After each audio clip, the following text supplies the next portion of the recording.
પાલનપુરના ગઢ પંથકમાં પાણીના તળ ઊંડા જતા ખેડૂતોને સિંચાઈ માટે પાણીની અછત વર્તાઈ રહી છે। પાણીના તળ ઊંડા જતા હાલમાં ગઢ પંથકમાં બોરવેલના પાણી 1000 ફૂટ ઊંડા જતા ખેડૂતો ચિંતિત બન્યા છે। ત્યારે પાલનપુર તાલુકા સહિત વડગામ તાલુકામાં જળ સંચય અભિયાન ચલાવતા તલાટી હિરલબેન ચૌધરીની ઉપસ્થિતિમાં ગઢ ખાતે આવેલા દૈદરા હનુમાનજી મહારાજના મંદિરે ગઢ પંથકના 25 ગામના સરપંચ અને ખેડૂતોની બેઠક યોજાઈ હતી, જેમાં વરસાદમાં વહી જતું પાણી ખેતરોમાં આવેલા કુવાઓમાં નાખી કુવા રિચાર્જ કરવા માટેનું અભિયાન શરૂ કરીને ગઢ પંથકમાં પાણીના તળ ઊંચા આવે તે માટેની કામગીરી શરૂ કરવા માટે યુવાનોની ટીમ બનાવવામાં આવી હતી અને લોકોમાં જળ સંચય માટે જાગૃતિ આવે તેને લઈને જળ સંચયનો અભિયાન ચલાવતા હિરલબેન ચૌધરી દ્વારા બંધ પડેલા બોર અને કુવાઓ રિચાર્જ કરવા માટેની પદ્ધતિ સમજાવવામાં આવી હતી અને તમામ ઉપસ્થિત સરપંચો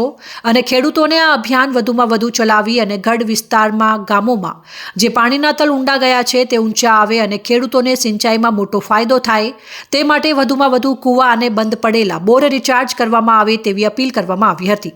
આ પ્રસંગે ઉપસ્થિત તમામ સરપંચો અને ખેડૂતોએ જળ સંચય અભિયાનના વધુમાં વધુ વેગ આપવામાં આવશે તેવી ખાતરી આપવામાં આવી હતી।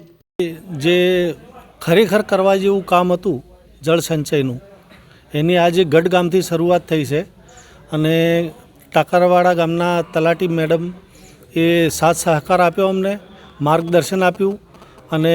નવેસરથી જે આપણે પાણી ખોઈ નાખ્યા છે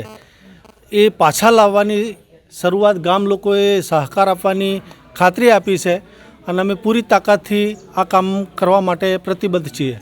આજે ગઢ ગામે લગભગ 20-25 ગામના ખેડૂતો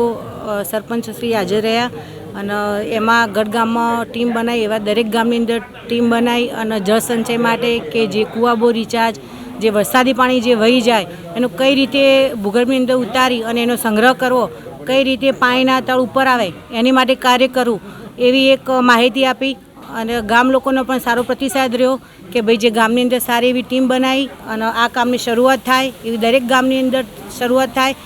અને પાણી માટે લોકોની જે આ સમસ્યા છે, જે અત્યારે આંદોલનો કરવા પડે છે એના માટે એક બીજો પણ વિકલ્પ જે આપણી જોડે આ જે છે સંગ્રહ કરવાનો, એની માટે એક પહેલ પાલનપુર તાલુકાની અંદર અને આ ગામડાઓની અંદર પણ શરૂઆત કરી।